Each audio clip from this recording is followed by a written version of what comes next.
परमाणु man of Pakistan ने दिल्ली को निशाना बनाने की कर ली थी प्लानिंग। भारत ने पाकिस्तान को दिया मुंह तोड़ जवाब, ताकते रह गए आतंकी। टोक्यो क्वाड विदेश मंत्रियों की बैठक में लिया गया बड़ा फैसला, टेंशन में पाकिस्तान। दोस्तों, Stockholm International Peace Research Institute यानी SIPRI कहता है कि भारत के पास आज की तारीख में कुल परमाणु हथियार 172 है। वहीं पाकिस्तान को लेकर ये रिपोर्ट दावा करती है कि उनके पास 170 परमाणु हथियार है। लेकिन दोस्तों, बड़ी बात यह है कि ना तो भारत ना ही पाकिस्तान ने इनको अपने तैनात परमाणु हथियारों की लिस्ट दी है। भारत और पाकिस्तान दोनों ने इसे गुप्त रखा है, लेकिन वहीं सबसे ज्यादा परमाणु हथियारों वाले देशों में शामिल US कहता है कि उनके पास कुल 5044 परमाणु हथियार हैं, जिनमें से उसने 1770 तैनात कर रखे हैं। दोस्तों, पाकिस्तान के परमाणु बम का जनक माने जाने वाले और परमाणु नेटवर्क में अपनी भूमिका को लेकर बदनाम रहे परमाणु वैज्ञानिक अब्दुल कादिर खान अब जिंदा नहीं है, लेकिन उसके फैलाए नेटवर्क पर अभी भी भारत की पैनी नजर रहती है। अभी हाल ही में हुए टोक्यो क्वाड विदेश मंत्रियों की बैठक में भारत ने पाकिस्तान उत्तर कोरिया परमाणु नेटवर्क पर कंट्रोल करने के लिए जोर दिया। दोस्तों, इसी नेटवर्क का लेना देना था कुख्यात अब्दुल कदीर खान के नेटवर्क से। दोस्तों, पाकिस्तान पर किसी भी देश ने पूरी तरह से कभी भरोसा नहीं किया, क्योंकि सब बेहद अच्छी तरह जानते हैं कि पाकिस्तान ही वो देश है जो दुनिया के सामने ये कहते हुए रोता है कि हमारा कोई लेना देना नहीं है आतंकवाद से, लेकिन उसका ये रोना और आंसू मगरमच्छ के आंसू जैसे ही हैं, क्योंकि आतंकवादियों को पालने वाला कोई और नहीं बल्कि खुद पाकिस्तान है।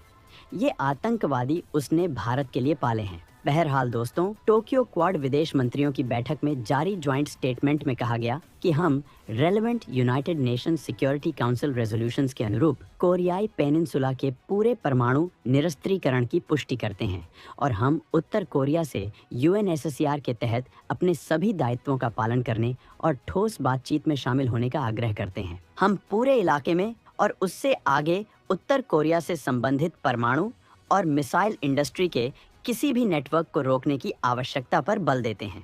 दोस्तों, ये पहली बार है कि उत्तर कोरियाई नेटवर्क एक्सिस को क्वाड ने उजागर किया था। इससे पहले दोस्तों, 1990 के दशक के मध्य में अब्दुल कादिर खान उस नेटवर्क का हिस्सा था जो यूरेनियम एनरिचमेंट टेक्नोलॉजी के साथ उत्तर कोरिया से बैलिस्टिक मिसाइलों का आदान प्रदान करता था। दोस्तों, खान ने इस मिशन के हिस्से के रूप में उत्तर कोरिया की 13 यात्रा की। वो बार बार कई बातचीत के लिए वहां जा रहा था।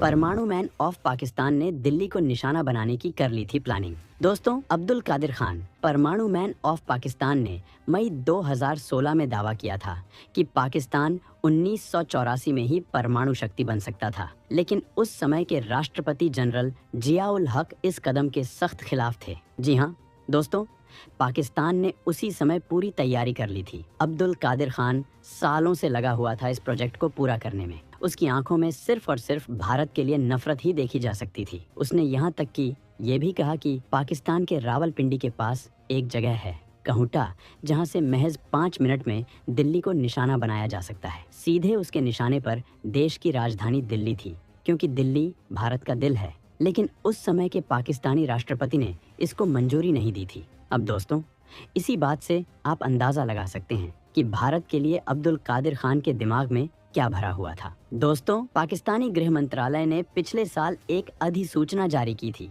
जिसके मुताबिक अब्दुल कादिर खान को परमाणु बम का जनक और देश में एक नायक बताया। अब्दुल कादिर खान को एक ऐसा व्यक्ति बताया जाता है जिसने मुस्लिम जगत का पहला परमाणु बम बनाया था। दोस्तों, वो साल 2004 में उस वक्त बदनाम हुआ जब वो न्यूक्लियर टेक्नोलॉजी प्रोलिफरेशन के लिए खुद को जिम्मेदार होने की बात स्वीकार की थी, और फिर अब्दुल कादिर खान को आधिकारिक नज़रबंदी में अपना बाकी जीवन बिताने के लिए मजबूर होना पड़ा। आतंकवाद पर है टोक्यो क्वाड की पैनी नज़र जड़ से खत्म करने को कहा। दोस्तों, वैसे अगर हम बात करें मौजूदा समय में भारत सीमा पार आतंकवाद और पाकिस्तान की ओर से लगातार सीमा पार आतंकवाद को बढ़ावा देने की, तो वो आज भी जारी है। पाकिस्तान लगातार लगा हुआ है कि भारत को अपनी जगह से पीछे हिलाने की, भारत को कमजोर करने की अपने पाले हुए आतंकियों से, लेकिन अभी भी वो बुरी तरह से इसमें नाकाम हो रहा है। दोस्तों, हालांकि क्वाड की बैठक में भारत सीमा पार आतंकवाद और पाकिस्तान की ओर से सीमा पार आतंकवाद को बढ़ावा देने के लिए इस्तेमाल किए जाने वाले ड्रोन और बाकी ऐसे सभी डिवाइस पर कड़ा रुख रहा। दोस्तों, इनके ज्वाइंट स्टेटमेंट में कहा गया कि हम सीमा पार आतंकवाद समेत सभी रूपों और अभिव्यक्तियों में आतंकवाद और हिंसक उग्रवाद की स्पष्ट रूप से निंदा करते हैं। हम आतंकवादियों और आतंकवादी संस्थाओं द्वारा मानव रहित हवाई वाहनों, ड्रोन, सुरंगों और सूचना इंडस्ट्री के इस्तेमाल की निंदा करते हैं। दोस्तों, बाकायदा टोक्यो के इस क्वाड विदेश मंत्रियों की बैठक में मुंबई और पठानकोट हमलों समेत आतंकवादी हमलों की निंदा की गई और इन हमलों के दोषियों को बिना देरी किए न्याय के कटघरे में लाने का आह्वान भी किया। इस टोक्यो क्वाड विदेश मंत्रियों की बैठक में ये भी कहा गया कि हम सभी देशों से आग्रह करते हैं कि वो अपने कंट्रोल वाले इलाकों को आतंकवादी उद्देश्यों के लिए इस्तेमाल होने से रोकें और अगर पता चल जाता है तो उस पर कड़ा एक्शन भी लें। यानी अगर किसी भी देश को पता चलता है कि उसके एरिया में आतंकवादी रह रहे हैं तो फौरन उन पर हमला करके उन्हें वहां से खत्म कर दें। टोक्यो क्वाड में कहा गया कि हम आतंकवादी हमलों के दोषियों के लिए जवाबदेही को बढ़ावा देने की आगे कोशिशें करते रहेंगे। दोस्तों, टोक्यो क्वाड के मंत्रियों ने अल-कायदा, ISIS या दाइश, लश्कर ए तैयबा LIT, जैश ए मोहम्मद JM और उनके प्रॉक्सी ग्रुप सहित सभी संयुक्त राष्ट्र सूचीबद्ध आतंकवादी ग्रुप के खिलाफ ठोस कार्रवाई का आह्वान भी किया। दोस्तों, वैसे अब पाकिस्तान समझ गया कि वो सीधी लड़ाई में भारत से नहीं जीत सकता है। उसने गुलाम जम्मू कश्मीर में आतंकी कैंप शुरू किए, आतंकी तैयार किए और कश्मीरी युवाओं को सशस्त्र विद्रोह के लिए भड़काना शुरू किया। उन्हें भारत के खिलाफ भड़काया। उनसे कहा कि भारत कभी कश्मीरी युवाओं के बारे में अच्छा नहीं सोचेगा, बल्कि अपनी आर्मी को यहाँ टाइट करके वो एक एक को खत्म कर देगा। दोस्तों, पाकिस्तान हमेशा से हरकत करते आया है, लेकिन 5 अगस्त 2019 को जम्मू कश्मीर से आर्टिकल 370 हटाया गया और फिर शुरू हुआ भारत का एक्शन। घाटी में अलगाववादियों और कट्टरपंथियों के खिलाफ सख्त कदम उठाए गए। इसमें दोस्तों सबसे जरूरी था पाकिस्तान से होने वाली फंडिंग, जिस पर फौरन रोक लगी। दोस्तों, इसका जमीन पर बड़ा भारी असर भी दिखा और घाटी में अब हालात सामान्य होने लगे हैं। जो जम्मू कश्मीर पहले गोलियों की आवाज से सन्न रहता था, आए दिन कर्फ्यू झेलता था, आज वहाँ खुशी का माहौल है। जहाँ पहले पाकिस्तानी आतंकवादी यहाँ के युवाओं को भड़काते थे, हाथ में पत्थर और हथियार थमाते थे, आज वो किताबें लिए अपना फ्यूचर बना रहा है, अच्छी नौकरियों के लिए बाहर जा रहा है और अब तो जम्मू कश्मीर में निवेश बढ़ा और पर्यटकों की संख्या भी बढ़ी।